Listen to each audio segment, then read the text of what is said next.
नमस्कार बच्चों, BA final semester 6 में 5वां पाठ विद्यानिवास मिसर का निबंध है। मेरे राम का मुकुट भीग रहा है। तो विद्या प्रसन्न बनता है। यहाँ विद्यानिवास मिसर की निबंध कला पर प्रकाश डालिए। तो विद्यानिवास मिसर के निबंध के तत्वों, जो तात्विक समीक्षा, जो तत्व होने चाहिए निबंधों में, उसकी समीक्षा की जाती है। ये प्रश्न आ सकता है। तो एक बार इसके निबंधों की कर लेते हैं, तत्वों की। जिस प्रकार पढ़ा है कि विभिन्न विद्वानों ने निबंधों के तत्वों के संदर्भ में मत प्रकट किए हैं। जैसे दशरथ ओझा ने 6 तत्व बताए थे: गद्य रचना, व्यक्तित्व, एक सूत्र रोचकता, भावों का पुट, औपचारिकता का अभाव। उसी प्रकार दान बहादुर ने 7 तत्व बताए हैं: व्यक्तित्व, विचार स्वतंत्रता, लघु आकार, एक सूत्रता, निजी अनुभूति, सजीव और भाषा शैली और प्रभाव वक्तकता।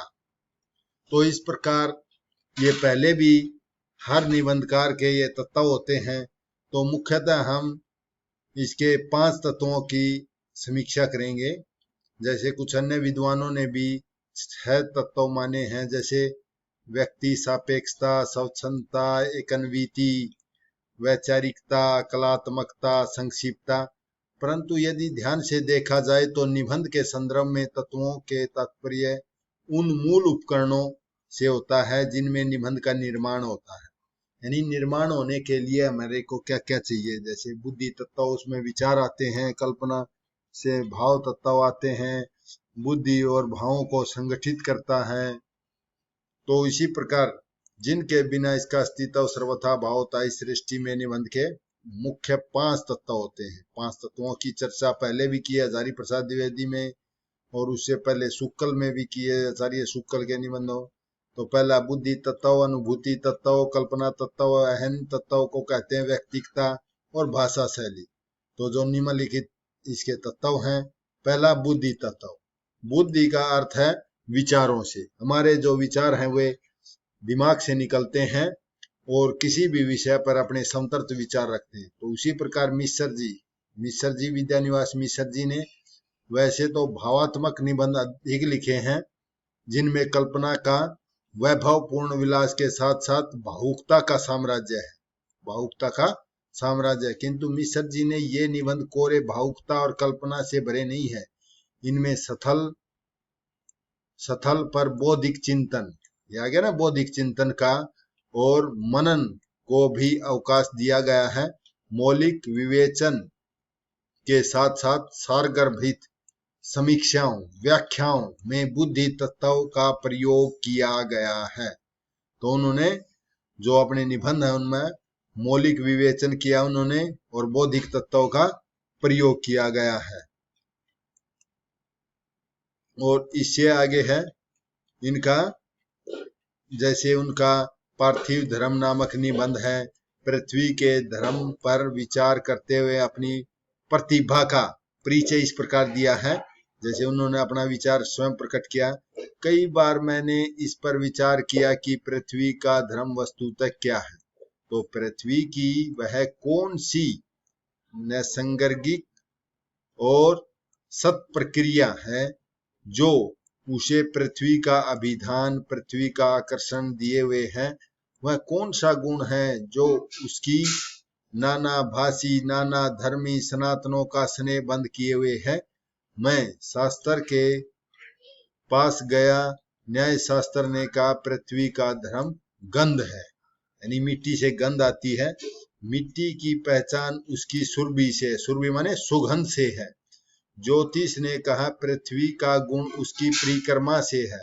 परिक्रमा जो है अपनी करती है और फिर सूर्य की करती है, और फिर परिक्रमा जो उसकी की जाती है चंद्र द्वारा विराट पुरुष की आंख के इशारे पर नाचने वाली पृथ्वी के पीछे विराट पुरुष का मन चक्कर काटा करता है।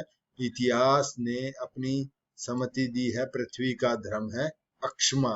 तो पृथ्वी का धर्म है अक्षमा।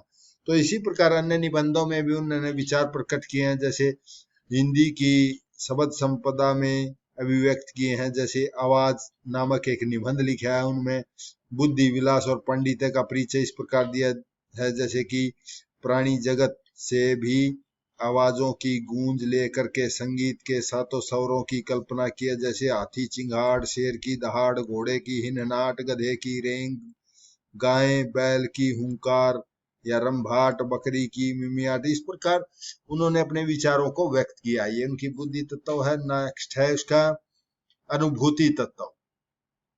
अनुभूति तत्व में भाव पक्ष ज्यादा रहता है, हृदय से निकलता है और जीवन में जो अनुभव करता है उसको व्यक्त करता है लेखक। तो मिश्र जी के ललित निबंधों में भावुकता और रागात्मकता के कारण, रागात्मक माने अपनापन के कारण, अनुभूति तत्व अधिक तीव्र और प्रखरता के साथ व्यक्त हुआ है। उनके ये निबंध जीवन और जगत की गहन अनुभूतियों के भंडार हैं, यानी कि जो अपने जीवन में और जगत को जो अनुभव किया है उसके भंडार है। इसमें उनकी संवेदनशीलता, भाव प्रवणता, प्रवेगशीलता से छलछलाते हुए प्रसंगों के लोक तत्व और परंपरा की गहन अनुभूति को अधिकाधिक उजागर किया है। जैसे प्रभुत्व जवर अस्पताल नामक निबंध में लिखते हैं वे, प्रभुत्व के मध्य से चूर आधुनिक शासकों पर व्यंग्य करते हुए अनुभूति तत्व की अभिव्यक्ति इस प्रकार की है।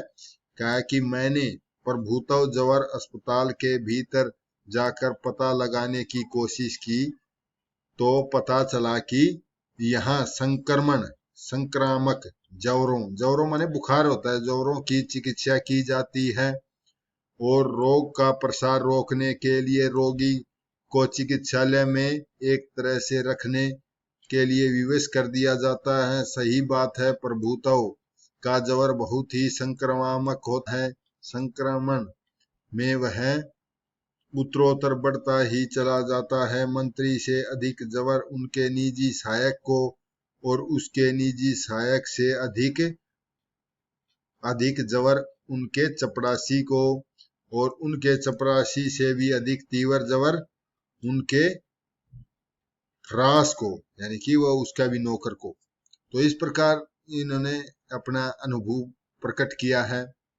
अगला तत्व है कल्पना का तत्व। कल्पना के माध्यम से मिश्र जी ने ललित निबंधों में कल्पना का विलास भी पर्याप्त मात्रा में मिलता है और उनकी मन की तरंगों ने कल्पना सागर में उमड़ते हुए जैसी मादक क्रीड़ाएं की हैं, सहृदय पाठकों के हृदय तट को जिस तरह से अपने थपेड़ों से उद्वेलित और विहल किया है वह किसी से छिपा नहीं है। उनकी गहन अनुभूति कल्पना के पंख लगाकर उन निबंधों में उतनी ही उड़ी है जैसे कि आगे का गरुड़ का वेग होता है, वेग भी मात खा जाए। जैसे कि उन्होंने अंधी जनता और लंगड़ा जनतंत्र नामक निबंध में कल्पना तत्व का प्रयोग किया है।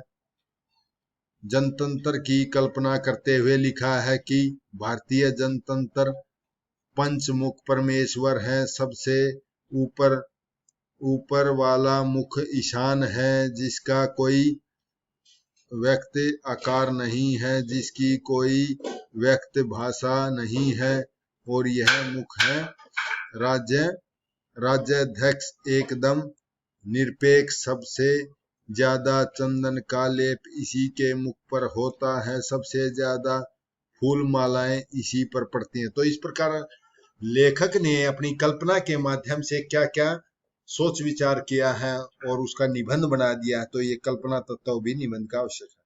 अगला है अहम तत्व या व्यक्तिकता। इसमें लेखक अपने जीवन के व्यक्तित्व को व्यक्त करता है। मिश्र जी ललित निबंधों में उनका अहम तत्व सर्वाधिक मात्रा में अभिव्यक्त हुआ है, क्योंकि जैसे मेरे राम का मुकुट भीग रहा है में उन्होंने अपने जीवन की घटना अपने बेटे चिरंजीव और मेहमान आई लड़की से जोड़ दिया था और उसको निबंध मेरे राम के मुकुट भीगे से की कथा से उसको जोड़ दिया था। तो ये उसका व्यक्तिगत निबंध है। क्या ये उसका व्यक्तिगत निबंध है, व्यक्तिगत भावनाओं को व्यक्त कर दिया, उसकी चिंता और दुख के कारण था। तो उनके सभी निबंधों पर उनके व्यक्तित्व की गहरी छाप पड़ी है। तो उन्होंने प्राय अपने व्यक्तित्व को आधार बना करके सभी निबंधों को प्रेरण किया है। उनकी समूची विचार श्रृंखला व्यक्तिनिष्ठ विश्वास और निष्ठा के आलोक में उद्भासित होकर के उनके दुर्विचार व्यक्तित्व की पृष्ठभूमि पर स्थिति है। निसंदेह उनके व्यक्तित्व की कस्तूरी गंध कभी वैसे ही सहसा पाठकों पर अपना जादू डाले बिना नहीं रहती। जैसे डेओड दर्जे का खातिमा नामक निबंध में आप भमरानंद की आड़ में कितनी सफाई के साथ अहम तत्व की अभिव्यक्ति इस प्रकार करते हैं। और आगे है जैसे मेरी रूमाल खो गई में और मेरे राम के मुकुट भीग रहा है, उसमें हम इसकी व्यक्तित्व को लिख सकते हैं। इसमें आसान सा है। अगला है शैली तत्व। शैली का अर्थ है भाषा शैली। अपने सभी ललित निबंधों के सर्जन के लिए विविध शैलियों का प्रयोग किया है। इनके निबंध कहीं तो गुण गुम्फित विचार परंपरा के द्योतक होने के कारण गुण गुम्फित शैली में लिखे गए हैं। जैसे काव्य भाषा और काव्यतर भाषा नामक निबंध में वे लिखते हैं, काव्यार्थ का रहस्य शब्द से ही उन्मीलित होता है और हाँ, उन्मीलित का साधन शब्दार्थ नियम ज्ञान के अतिरिक्त एक पदार्थ होता है जिसे प्रतिज्ञा कहा गया। प्रतिज्ञा शब्द और अर्थ के संबंधों में एक से अधिक धरातलों पर उठकर उन्हें एक दूसरे को और प्रचालित की ओर चालित करने रचयिता शक्ति है। आगे है उनके व्यंग्य विनोद पूर्ण सरस और कटाक्ष पूर्ण शैली का प्रयोग करके प्रचुर मात्रा में किया। उनके ललित निबंधों का प्राण जैसे हिम्पी पथ नामक निबंध में वे अमेरिका आए हिम्पियों के प्रति भारत के रवैयों पर व्यंग्य करते हुए लिखे हैं भमरानंद। तो विद्यानिवास मिश्र का भमरानंद भी है, वे कई जगह अपना भमरानंद के नाम से प्रकाशित करते थे, तो इसका नाम भमरानंद भी है। जैसे भमरानंद यह लीला देख कर स्तब्ध थे, ये हे लीला में यह क्या हो रहा है, हिंदुस्तान हाथ पसार कर भीख मांग रहा है। तो इस प्रकार उन्होंने अपने निबंधों में वाक्य विन्यास सहज सरल खड़ी बोली में लिखे हैं। उनमें संस्कृत निष्ठ का पुट है, क्योंकि संस्कृत के से उन्होंने MA की थी और संस्कृत के प्राध्यापक थे, इसीलिए संस्कृत निष्ठ भाषा का भी प्रयोग किया है। मैं आशा करता हूँ आपको समझ में आया होगा। धन्यवाद।